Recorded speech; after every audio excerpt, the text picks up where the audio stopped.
നമസ്കാരം. നെല്ലിയുമായി ബന്ധപ്പെട്ട ഐതിഹ്യങ്ങളും കഥകളുമാണ് ഈ വീഡിയോയിലൂടെ അവതരിപ്പിക്കുന്നത്. നെല്ലിക്ക ഉണ്ടായ ഐതിഹ്യം ആദ്യം നോക്കാം. അമൃതം എടുക്കാനായി ദേവന്മാരും അസുരന്മാരും ചേർന്ന് പാലാഴി എന്ന കടൽ കടഞ്ഞുവെന്ന് ഹൈന്ദവ പുരാണങ്ങൾ പറയുന്നു. കടകോലായി മന്ധരപർവ്വതവും കയറായി വാസുകി എന്ന നാഗശ്രേഷ്ഠയെയും ഉപയോഗിച്ചു. വാസുകിയുടെ തലഭാഗം അസുരന്മാരും വാൽഭാഗം ദേവന്മാരും വലിച്ചു. പാലാഴി മഥനത്തെ തുടർന്ന് അതിൽ നിന്ന് നിരവധി ദിവ്യവസ്തുക്കൾ പൊന്തി വന്നു. അവസാനമായി സ്വർണകുംഭത്തിൽ അമൃതവുമായി ധന്വന്തരി ദേവനും പൊങ്ങി വന്നു. ക്ഷീരസാഗരം കടഞ്ഞു കിട്ടിയ അമൃതിനു വേണ്ടി ദേവന്മാരും അസുരന്മാരും മത്സരിച്ചു. അസുരന്മാർ അമൃത് തട്ടിയെടുത്തുകൊണ്ട് പാതാളത്തിലേക്ക് പോയി. അമൃതിനു വേണ്ടി ദേവന്മാരും അസുരന്മാരും മത്സരിച്ചപ്പോൾ അമൃതകുംഭത്തിൽ നിന്നും താഴേക്ക് വീണ ഒരു തുള്ളി അമൃതാണ് നെല്ലിക്കയായി മാറിയത് എന്നാണ് ഐതിഹ്യം. തിരുനെല്ലി ക്ഷേത്രത്തിന്റെ ഐതിഹ്യം നോക്കാം. കേരളത്തിലെ വയനാട് ജില്ലയിലെ പ്രശസ്തമായ വിഷ്ണു ക്ഷേത്രമാണ് തിരുനെല്ലി. തിരുനെല്ലി ക്ഷേത്രത്തിന് അമലക അഥവാ നെല്ലിക്ക, അമലക എന്നുള്ളത് സംസ്കൃതത്തിലെ നെല്ലിക്കയുടെ പ്രയോഗമാണ്. അമലക ക്ഷേത്രം, സഖ്യമല ക്ഷേത്രം, സിദ്ധക്ഷേത്രം എന്നിങ്ങനെയുള്ള പേരുകളും തിരുനെല്ലി ക്ഷേത്രത്തിനുണ്ട്. ക്ഷേത്രത്തിന്റെ ഉൽപ്പത്തിയെ പറ്റി പല ഐതിഹ്യങ്ങളുമുണ്ട്. അതിലൊന്ന്, കുടകുമലകളോട് ചേർന്ന് കിടക്കുന്ന ബ്രഹ്മഗിരിയുടെ ചേതോഹരയിൽ വന്നിറങ്ങിയ ബ്രഹ്മദേവൻ അവിടുത്തെ സുമോഹന പ്രകൃതിയിൽ വിഷ്ണു സാന്നിധ്യം തിരിച്ചറിഞ്ഞു. മലയിൽ നിന്ന് കണ്ടെത്തിയ വിഷ്ണുശില ബ്രഹ്മഗിരിയുടെ താഴ്വാര പ്രദേശമായ തിരുനെല്ലിയിൽ പ്രതിഷ്ഠിച്ചു. ബ്രഹ്മാവിന് മുന്നിൽ പ്രത്യക്ഷപ്പെട്ട വിഷ്ണു ഭഗവാൻ ക്ഷേത്രമഹാത്മ്യം വിശദീകരിക്കുകയും ചെയ്തു.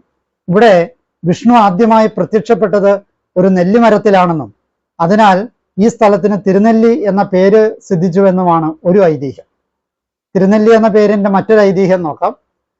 മൈസൂരിലേക്ക് തീർത്ഥയാത്ര പോയ 3 മലയാളി നമ്പൂതിരിമാർക്ക് വഴിതെറ്റി വിശന്നു വലഞ്ഞ് ഇപ്പോൾ തിരുനെല്ലി എന്ന് അറിയപ്പെടുന്ന അന്നത്തെ പേരില്ലാത്ത ആ പ്രദേശത്ത് കിടന്ന് കറങ്ങിയപ്പോൾ അവർ ഒരു പുരാതന ക്ഷേത്രം കാടുപിടിച്ച് നിൽക്കുന്നത് കണ്ടു. അതിനടുത്തായി നിറയെ നെല്ലിക്കയുള്ള ഒരു നെല്ലിമരം കണ്ട് അവർ അതിൽ നിന്നും ഭക്ഷിച്ച് അവരുടെ വിശപ്പും ദാഹവും അകറ്റി. അവർ ഈ സ്ഥലത്തിന് തിരുനെല്ലി എന്ന് നാമകരണം ചെയ്തു എന്നാണ് മറ്റൊരു ഐതിഹ്യം. ക്ഷേത്രത്തിന് ചുറ്റുമുള്ള വനങ്ങളിൽ നെല്ലിമരങ്ങൾ ധാരാളമായി ഇപ്പോഴും കാണാൻ പറ്റും. പിണ്ടപാറയുടെ ഐതിഹ്യം നോക്കാം.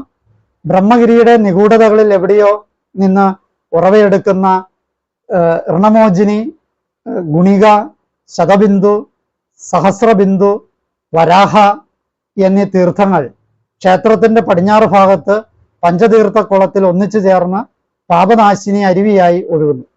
പഞ്ചതീർത്ഥക്കുളത്തിന്റെ നടുവിൽ നെല്ലിക്കകൾ വീണ് കല്ലായി തീർന്നു എന്ന് വിശ്വസിക്കുന്നതാണ് പിണ്ടപാറ എന്ന സ്ഥലം. പിണ്ടപാറയിൽ ശംഖ്, ചക്രം, ഗദ, പത്മം എന്നിവയും മഹാവിഷ്ണുവിൻ്റെതെന്ന സങ്കല്പത്തിൽ പാദമുദ്രയും കൊത്തിയിട്ടുണ്ട്. അടുത്തത് സ്വർണത്തുമനയിലെ സ്വർണ്ണ നെല്ലിക്കയുടെ ഐതിഹ്യമാണ്. ഒരിക്കൽ ശങ്കരാചാര്യർ ഭിക്ഷയെടുക്കാനായി ഒരു ദരിദ്രയായ സ്ത്രീയുടെ വീട്ടിൽ പോയി. ആ പാവപ്പെട്ട സ്ത്രീയുടെ കയ്യിൽ വിശപ്പടക്കാനുള്ള ഒരു ഉണക്ക നെല്ലിക്ക അല്ലാതെ മറ്റൊന്നും ഉണ്ടായിരുന്നില്ല. അതുകൊണ്ട് അവർ അത് സന്തോഷപൂർവ്വം ശങ്കരാചാര്യർക്ക് ഭക്ഷിക്കാൻ വേണ്ടി ദാനം ചെയ്തു. ആ മഹത്വം ഉൾക്കൊണ്ട ശങ്കരാചാര്യർ അവിടെ നിന്നുകൊണ്ട് തന്നെ കനകധാരാ സ്തോത്രം രചിക്കുകയും അത് പൂർണ്ണമായതോടുകൂടി ഐശ്വര്യത്തിന്റെ ദേവതയായ ലക്ഷ്മി ദേവി സ്വർണ്ണ നെല്ലിക്കകൾ സാത്വികയായ ആ സ്ത്രീയുടെ മേൽ വർഷിക്കുകയും ചെയ്തു എന്നാണ് ഐതിഹ്യം. ഇത് കിഴക്കമ്പലത്തിനടുത്തുള്ള സ്വർണ്ണത്തുമനയിലാണ് സംഭവിച്ചത്. അതുകൊണ്ടാണ് ആ മനയ്ക്ക് സ്വർണ്ണത്തുമന എന്ന പേര് ലഭിച്ചത്. അക്ഷയ തൃതീയ ദിനത്തിലാണ് കനകധാരാ സ്തോത്രം രചിച്ചതെന്നാണ് വിശ്വാസം. ഈ ഐതിഹ്യ കഥകൾ നിങ്ങൾക്ക് ഇഷ്ടപ്പെട്ടു എന്ന് വിചാരിക്കുന്നു. എന്നെ ശ്രവിച്ച നിങ്ങൾക്ക് നന്ദി. നല്ല നമസ്കാരം.